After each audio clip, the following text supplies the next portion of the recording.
algumas coisas que ficam parecendo que elas deveriam ser um pouco orgânicas. Por exemplo, como organizar o espaço onde você vive. Porque ninguém quer ficar no meio de uma bagunça. Fica parecendo que é um pouco intrínseco do ser humano, né? Então, se eu estou no ambiente, eu quero que aquele ambiente esteja organizado, funcional, em perfeitas condições, para eu conseguir habitar aquele espaço. E não é, né? Porque depende do perfil de cada um. Você fala de ter que respeitar limites das crianças. Quando a criança precisa entender que ela precisa pegar e dobrar o lençolzinho da caminha que ela dorme, que ela pode ajudar, ela não vai lavar a louça, mas ela pode pegar a colherzinha de plástico dela, colocar na água.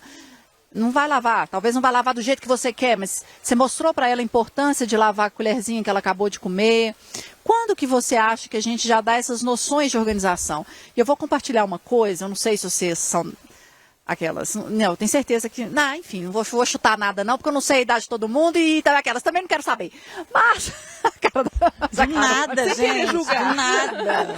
Ela mesma começa a falar, ela responde, ela fala, não vou falar, e aí ela fala, não vou falar sim. Gente, mas vocês sabiam que quando eu tinha 14 anos na escola, eu estudava numa escola pública municipal, eu tinha um ensino de práticas domésticas? Ai, gente, eu soube disso. Mariela também já compartilhou ter passado por isso na escola. Mas era uma coisa tão assim, porque se você para pensar que se fosse algo para todo mundo, eu até vejo sentido, mas ela tinha um recorte, né? E esse, obviamente, era de gênero. Enquanto as meninas iam para o ensino de práticas domésticas, os meninos iam para uma coisa voltada para a agricultura, e que eu achava aquilo assim, surreal, agricultura em Belo Horizonte. Mas tudo bem. A gente tem as hortinhas comunitárias, sustentáveis, mas eu achava sem noção e eu não fazia nada. Eu pedia sempre para, na minha casa, alguém me ajudar a fazer. Mas, e eu tinha o quê? 13, 14 anos, quando a gente teve contato com isso e a repulsa em algumas meninas, porque se eu não quiser fazer, eu sou obrigada a fazer. Mas, então, quando e como a gente vai introduzindo isso para os filhos, né, filhas e filhos, a importância de você dobrar o seu lençolzinho, de você lavar a sua colherzinha, tem uma idade? Olha, eu penso que desde sempre. E na Suécia, as escolas, as crianças, o menino pode brincar com a boneca se ele quiser, a menina pode jogar bola, guitarra. A tarefa independe de gênero. E a criança, quando ela está engatinhando, que ela começa a perceber o ambiente, ela já pode carregar um brinquedinho para lá, para cá.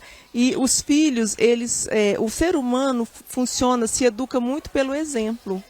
Então, se os pais fazem, eles começam a criar uma lógica. Também não adianta querer que a criança faça se você não faz.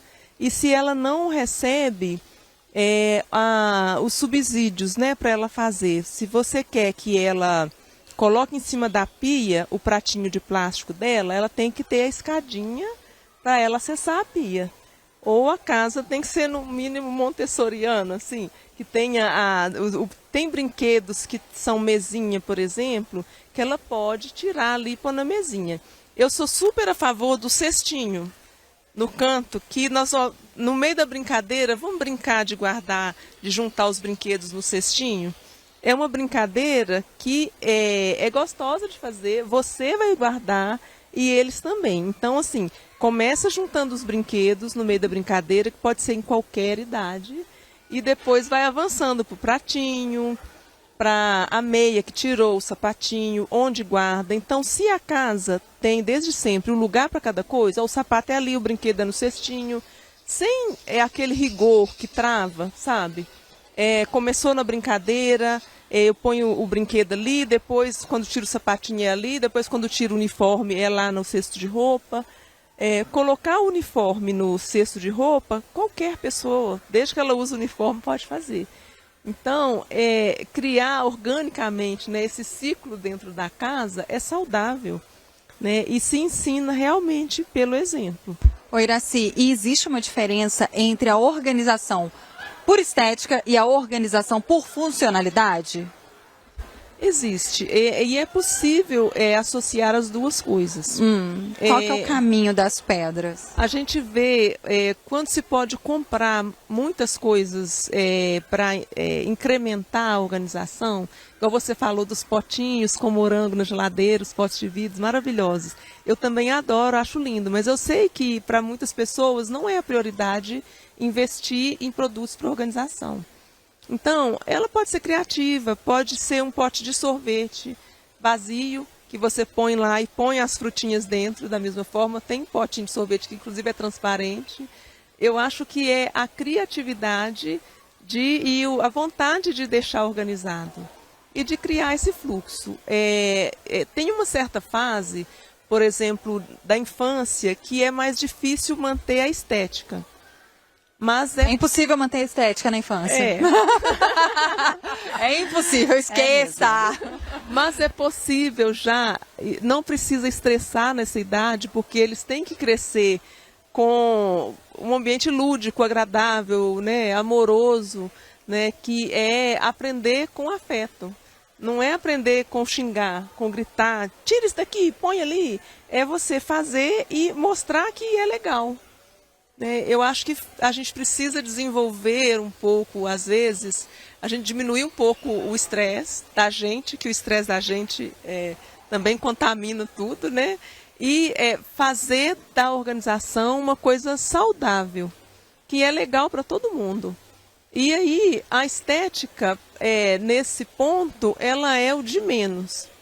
Ela é muito legal, eu acho lindo, maravilhoso. Mas tem uma fase que não cabe. Porque vai te estressar. Se você tem criança, não compra um sofá branco, que ela não possa sentar.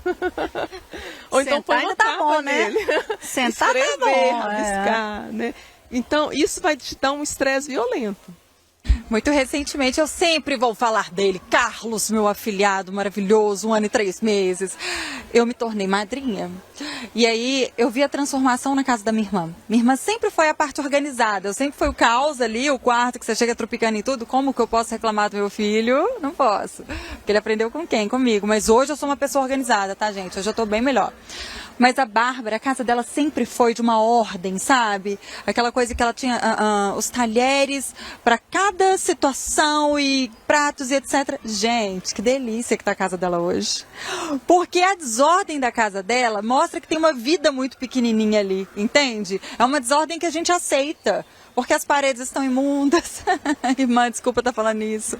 Mas assim, o sofá, que era de linhão, ela mandou reformar, gente, virou de couro. Para que o meu pequeno Carlos possa subir, possa derrubar coisas nele. Enfim, claro, a gente está falando de uma bolha, né? Quem tem a possibilidade de fazer isso, né? Tem esse recurso, vai e faz.